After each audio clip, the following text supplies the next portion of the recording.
Hello, my name is James Jarnigan, and I'm here to talk about my trip and experience that I've taken to China.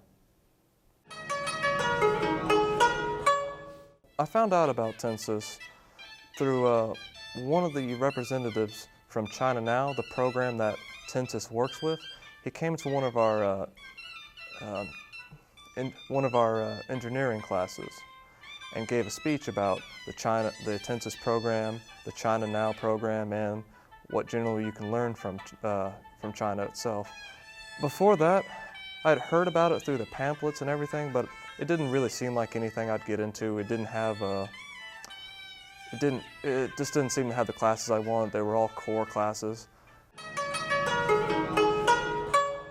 They had the video production courses, which I was greatly interested in, and I never knew that they actually had that program until one of their representative, Mr. D.K. Wu, came and gave a nice speech about it during class. It was very enlightening, very informative too.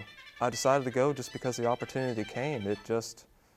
I'd never thought I'd ever do something like travel across the country for school.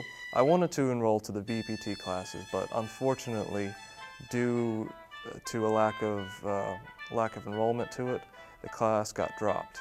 The people with Tensis, they really wanted me to stay into the program, and they actually offered me to go onto, instead of the VPT, the video production courses, to go into a photography course instead. Photography and videography, having both of them under your belt really does help, especially if you know all the camera angles, all about the aperture and the lens settings and all that good information. It really does transfer over well to the video production side of the study. In the end, I just decided to go with the photography class and decided to continue on to the China trip, even without the video production course. Tensis program, Tennessee Consortium for International Studies, I believe.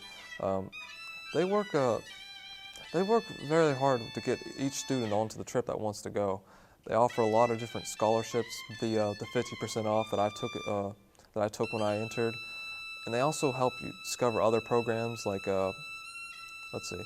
different grants and different scholarships that people are offering for students to go across seas and experience different cultures. They really do like that more students are starting to study abroad and things like that. Tensis their head is actually here in Pellissippi State Community College. Since you're a Pellissippi State student and they're the head of here, they can offer you a 50% off essentially on your trip over the overall tuition. There was still quite a bit left to go, but it really did help, just taking half of that price off, and it really opened up. The plane ride, I have never been on a plane ride that long. Like I say, the trip going to was worse than coming back because it actually took longer to fly. It took us longer to fly over there than to come back. That 20-hour plane ride was the worst experience I've ever had. And the moment we landed, it was morning, so we were so tired, and they threw us on a bus to get going. Oh God, that was the worst. But it was very interesting. I watched a lot of movies while I was on that plane. It's quite literally 12 hours difference, so it is as far as you could get from our time zone to theirs. I was waking up really early in the morning, ready to go, and at the end of the day, when they're still when we still had things to do, I was as exhausted as could be. When we first landed, we were in Beijing. And I gotta say, that city, it is the largest city in the world, but it's very stretched out. It's not very dense. There are places of Beijing that have much denser populations, but the city itself is just sprawling, stretched out, miles and miles between buildings. It's actually amazing how it feels like you're not even traveling through one city, you're traveling through the countryside or something like that. Afterwards, when we got to Shanghai, a little bit later, a week on in the trip, exact opposite. It felt small, but man, the population was dense. They even had highways going over other highways. It was overpasses over overpasses, large buildings, thousands of people. You couldn't take a single step without bumping into someone, it felt like. Man, I could tell you all the places we saw there and there.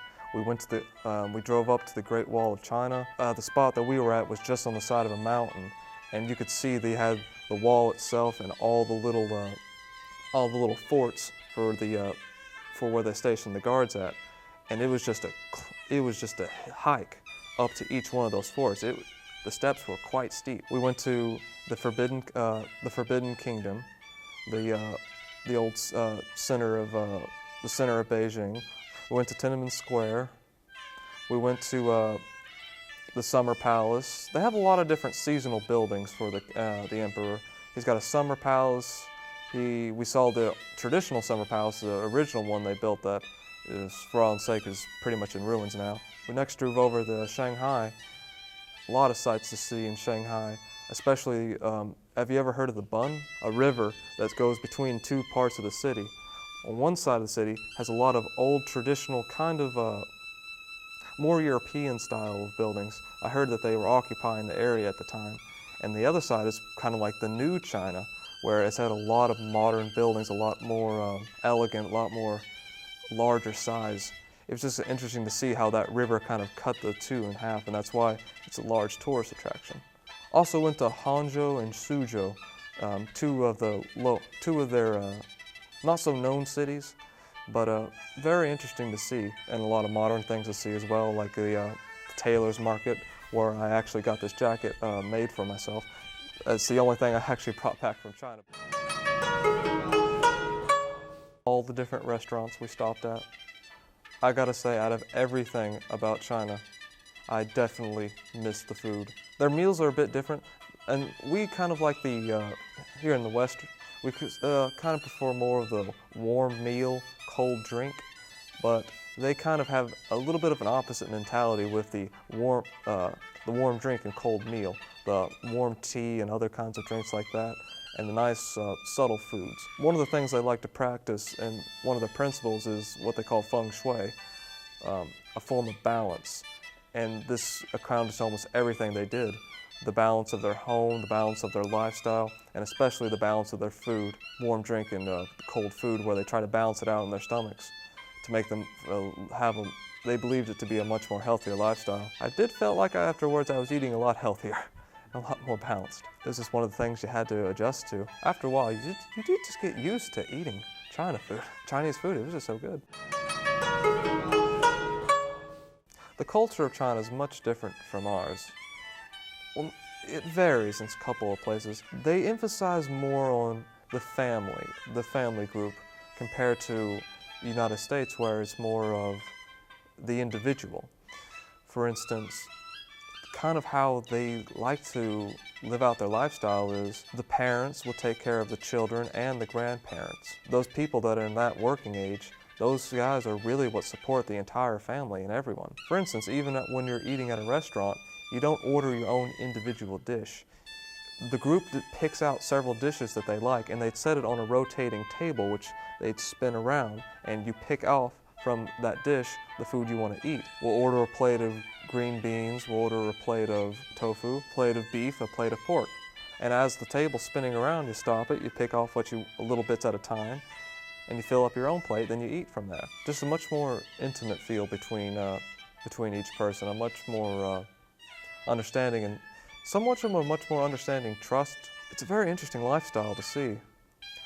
But I have to say, I much prefer the Western views of me not taking care of my parents not taking care of me at a certain time. Kind of that splitting apart into our own individuality. They don't like to say no. That's actually one of the big things. In their language, they do not have a word for yes and a word for no. They have don't, the negative connotation, but they don't actually have a word definitively for no. They don't even like to say that outright. They don't like to be very direct. And it's a certain politeness in their language, and they try to teach us the best way they can of all the little things like this is kind of impolite to do in public, this is don't exchange money in public, it's not seen as very kind thing. Whenever someone hands you a business card, they'll hand you with two hands, accept it with two hands, and take a moment to actually read over it, don't just stuff it in your pocket. It gives you such a culture shock at first, but you just learn so much of how an Eastern viewpoint on how to look at life. Very much so opens up your own views about things, how to perceive things, how to take people, how to take what they say, and everything like that. The classes themselves were quite interesting in the fact that they tried to tie in the classes and the trip together to improve the overall experience of the learning. Photography, it wasn't just a theory on how to take, it wasn't just sitting down talking about theory on composition and all that good stuff. We actually went out, we took the pictures, we saw all the sights, we came back, we discussed what we shot and how to fix some things in post and how to improve the overall shot. And then we went out and did it again. The architectural class, as they were going around the different parts of China and all these interesting buildings, that's actually their class, explaining who designed the building, how it was done, how it what it's supposed to represent, how it's supposed to improve the overall feel of the area. Just mixing the classroom experience with the openness of going out to all those places on this big open new world, it just really helps. It helps you experience it more. It adds a lot more experience than just sitting in a classroom. You really just get your feet wet of all the information and all the actual seeing of the locations. In almost every situation, a person will learn a lot better from experience than what they'll pick up in a textbook or trying to memorize for a test or anything like that. Since we were in another land, in a place we're not familiar with, our minds just opened up to all possibilities. And since our minds were so open and we were taking all this information, it's like a shock to your learning system. It's like a shock to how you learn. You just take in so much more information and it just sticks in your mind of all the things you've learned and see. We all had to stick together, and a lot of the classes, we split apart for our different classroom times throughout the day, but all the trips and things like that, we all had to get together. So we just naturally, everyone started learning each other's names at first. It built a family dynamic of we work together, we are going to explore this country as a group. It was actually sad seeing when we landed back in Nashville, seeing everyone going and saying our goodbyes for that summer. We spent a summer together essentially in a brand new world. There's a lot of things I could say I can learn from the trip. A lot about, I could say I did take a lot from the photography class. I learned a lot about, a little bit more about composition than I did, and I also learned a fair deal amount about post of Photoshop, about taking your images and just tweaking them and improving them, making them a slight bit better for your portfolio. But past that, I learned a lot about the culture. I learned a lot about the people that live there and a lot of their views. And through their views, I've learned to open up mine a little bit more. I've never been one much to travel myself before the trip, and I say I'm a little bit, haven't really experienced too many things past the normal school day-to-day life. So just having that experience really opens up your eyes it really opens your eyes into who you are yourself. And I can tell you, I learned a lot about myself and how I see things based on seeing this contrasting view of how they see it. And I've learned to take that information and kind of add it into my own of how do I perceive things, how do I look at things at a different angle. The more experience you have, the better. It's take more views on life and gain more knowledge from it. To encourage students to go on this trip, I don't have enough time and enough things I could say. The experience will stay with you your entire life. You have to experience it for yourself just to know how it feels. And I can recommend this to anyone who's interested, anyone who has the opportunity, anyone who's ready to study abroad. It's one of the greatest things I think I've done in my college career. My name's been James Jarnigan. This is everything I'd like to talk about in my Chinese trip. I would recommend this to any student, to anyone who's ever interested. Just look for local programs like Tensis or any other equivalent to it. If you're a student and you want to do this, take the opportunity, take the time, do a bit of research, and learn about everything you can do and everything you can experience overseas.